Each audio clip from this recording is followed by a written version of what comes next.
તો એના પછી આવે છે આપણો સવાલ નંબર 22. તો સવાલ નંબર 22 કંઈક આવો આપેલો છે કે ઉદાહરણ 13 ના સંદર્ભમાં નીચે આપેલ કોષ્ટક પૂરું કરો.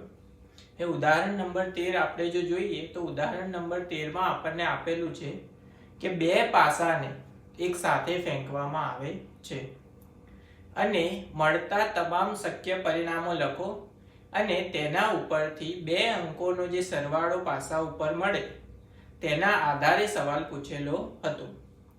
હવે તે જ પ્રમાણે અહીંયા આપણને આપેલું છે ઘટના પાસા પરનો સરવાળો, એટલે કે પાસા ઉપર જે બે અંક આપણને મળશે બે પાસા ઉપર તેનો શું કરવાનો સરવાળો.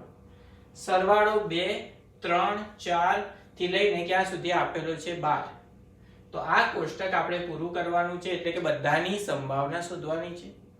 અને એના પછી બીજો સવાલ આપેલો છે કે એક વિદ્યાર્થી દલીલ કરે છે કે 11 શક્ય પરિણામો, એટલે કે અહીંયા જે 11 પરિણામો આપ્યા છે 2 થી 12, તેમાંના પ્રત્યેકની સંભાવના 1/11 છે. શું આપ આ દલીલ સાથે સહમત છો? તમારા જવાબનું સમર્થન કરો.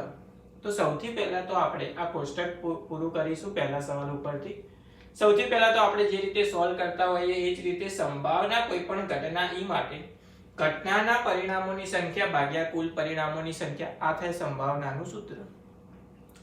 એના પછી સૌથી પહેલા શું કરવાનું? કુલ પરિણામોની સંખ્યા અહીંયા કેટલી થશે? તો ઉદાહરણ નંબર 13 માં બે પાસાને એક સાથ ફેંકવામાં આવ્યા હતા. હવે એક પાસાને આપણે એકવાર ફેંકીએ ત્યારે એના ઉપર આપણને 6 પરિણામો શક્ય મળશે, ગુણ્યા બીજા પાસાને આપણે ફેંકીએ ત્યારે પણ 6 પરિણામો શક્ય થાય. તો કુલ પરિણામોની સંખ્યા 6 ગુણ્યા 6 કેટલી થઈ જશે? 36. કુલ પરિણામોની સંખ્યા અહીંયા આપણા માટે કેટલી થઈ જશે? 36.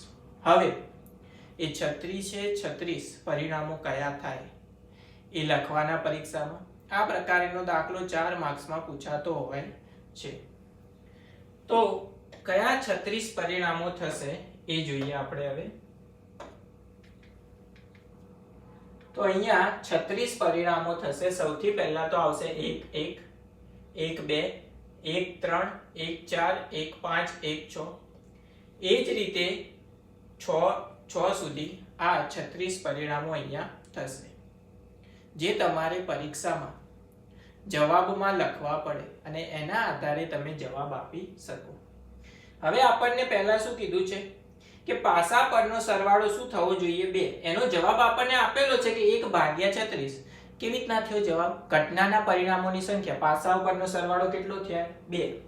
તો અહીંયા જુઓ કે પાસા પરનો સરવાળો 2 એટલે કે 1 + 1 આપણે કરીશું તો શું થશે? 2. તો એક સંખ્યા થઈ, તો 1 ઉપર લખ્યો, 36 ક્યાં લખ્યો? નીચે. એના પછી પાસા પરનો સરવાળો કેટલો થવો જોઈએ? 3. તો 1 2 આવશે અને 2 1 આવશે. કેટલી સંખ્યાઓ થશે? 2. તો ઘટનાના પરિણામોની સંખ્યા કેટલી થશે? 2 ભાગ્યા કુલ પરિણામોની સંખ્યા.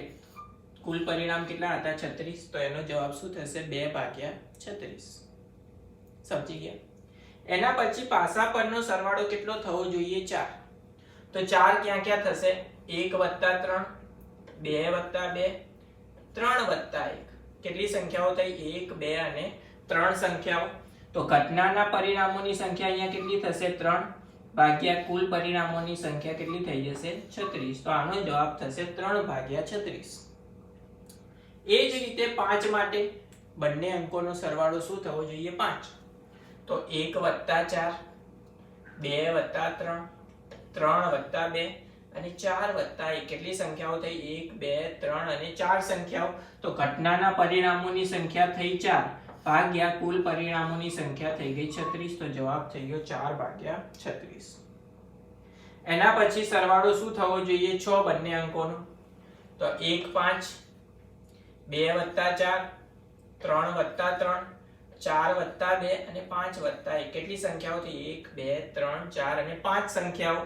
તો અહીંયા જ્યારે સરવાળો 6 થશે ત્યારે 5 સંખ્યાઓ ઘટના માટે અને કુલ પરિણામો 36. તો જવાબ થશે 5/36. હવે બંને પાસા ઉપરનો સરવાળો શું થવો જોઈએ? 7.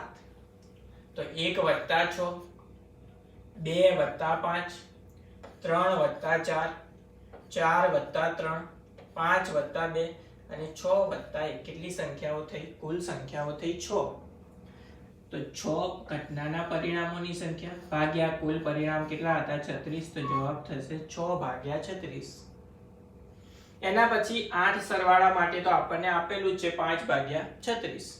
જોઈ લઈએ તો 2 6, 3 5, 4 4, 5 3 અને 6 2. 5 સંખ્યાઓ થઈ 1 2 3 4 અને 5. તો 5/36 સાચું છે. એના પછી સરવાળો થવો જોઈએ 9.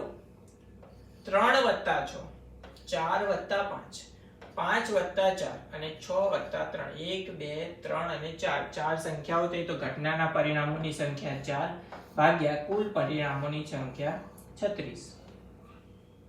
એના પછી સરવાળો શું થવો જોઈએ? 10. તો 4 + 6, 5 + 5 અને 6 + 4. કેટલી સંખ્યાઓ મળી? 3 સંખ્યાઓ.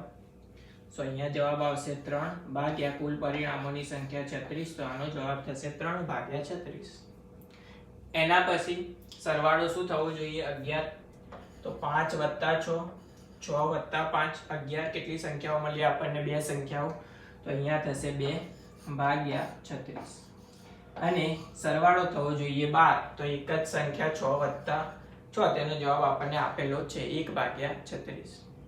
તો આ થઈ ગયા તમારા બધા જ શક્ય પરિણામો જે આપણને કોષ્ટકની અંદર પૂર્ણ કરવાના કીધા હતા. આ પ્રકારનો દાખલો 2 અંકોનો સરવાળા સ્વરૂપે આપણને પરીક્ષામાં 4 માર્ક્સની અંદર પૂછાતો હોય છે જ્યારે 2 પાસાને એક સાથે ફેંકવામાં આવે ત્યારે. હવે એના પછી આમાં ને આમાં છે આપણને બીજો સવાલ આપેલો છે. બીજો સવાલ એના પછી કંઈક એવો આપેલો હતો કે એક વિદ્યાર્થી દલીલ કરે છે કે 11 શક્ય પરિણામો 2 થી 12. હવે એ વિદ્યાર્થીએ શું જોયું કે પાસા ઉપર તો 36 પરિણામ મળે છે પણ પાસા પરનો સરવાળો ક્યાંથી ક્યાં મળે છે? 2 થી 12. તો આ જે 12 પરિણામ છે 2 થી લઈને 12 સુધી કેટલી સંખ્યાઓ થઈ? 11 સંખ્યાઓ.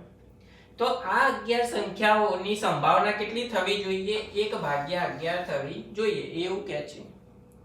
પણ એવું થાય નહીં કારણ કે અહીંયા તો આપણને શું આપેલું છે? કોઈ ઘટના એટલે કે સવાલ આપેલો છે કે જેનો સરવાળો આપણે કરવાનો છે. પણ સંભાવનાના સૂત્રમાં શું હોય કે જે આપણે પ્રયોગ કર્યો હોય તે પ્રયોગના પરિણામ આપણે જોતા હોય. તો અહીંયા પ્રયોગ કયો કર્યો છે? આપણે 2 પાસાને ફેંક્યા છે. તો 2 પાસાને ફેંકવાથી કુલ પરિણામોની સંખ્યા કેટલી થાય છે? 36. કેટલી થાય છે? 36.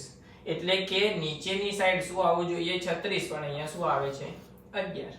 તો આ જે વિદ્યાર્થી દલીલ કરે છે તે દલીલ કેવી છે? ખોટી દલીલ છે એવું આપણે કહી શકીએ.